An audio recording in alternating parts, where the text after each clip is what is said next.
الحمدللہ وحدہ والصلاة والسلام علی من لا نبی بعد اما بعد۔ آج میں آپ کو ایک حدیث سنانے لگا ہوں جو جامع ترمذی کے اندر آئی ہے۔ ایک صحابی آتے ہیں رسول اکرم صلی اللہ علیہ وسلم کے پاس، کہتے ہیں کہ اے اللہ کے نبی صلی اللہ علیہ وسلم، مجھے کوئی چیز سکھائیے، مجھے کچھ تعلیم دیجیے۔ تو رسول اکرم صلی اللہ علیہ وسلم نے انہیں قرآن مجید کی صورتوں میں سے ایک صورت کا انتخاب کر کے سکھایا۔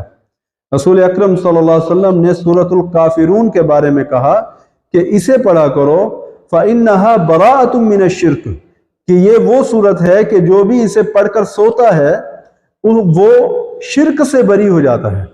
اب میں آپ کو یہاں پر تھوڑا سا یہ واضح کر دوں کہ شرک سے کیسے بری ہوتا ہے۔ اگر آپ سورۃ کافرون پڑھیں، آپ کے گھر میں قرآن مجید موجود ہوں گے جن کا ترجمہ بھی ہوگا، اگر آپ عربی نہیں جانتے آپ جا کے پڑھیں تو آپ کو معلوم ہوگا کہ یہ ایک ایسی صورت ہے جس کے اندر تہذیبوں کے بارے میں بات کی گئی ہے۔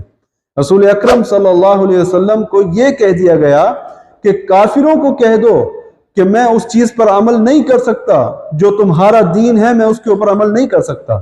تو دین طریقہ کار کو ہوتا ہے جو انسان پوری زندگی کے اندر ریاستی طور پر، سیاسی طور پر، معاشی طور پر جو امپلیمنٹ کرتے ہیں تو اس سارے کو دین کہتے ہیں۔ تو رسول اکرم صلی اللہ علیہ وسلم سے اعلان کرایا گیا کہ کافروں تمہارے دین کے اوپر میں عمل نہیں کرتا۔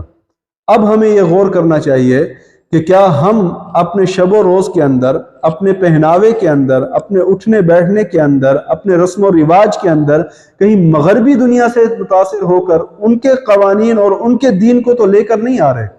اگر ہم لے کے آ رہے ہیں تو پھر رات کو سوتے وقت اس دعا کو پڑھنا شروع کریں۔ شعوری طور پر بھی اور غیر شعوری طور پر بھی ہمیں کافروں کے دین سے، کافروں کے رسم و رواج سے خود بخود نفرت ہونا شروع ہو جائے گی، اور اللہ تبارک و تعالی ہمیں اس سے محفوظ رکھنا شروع کر دیں گے۔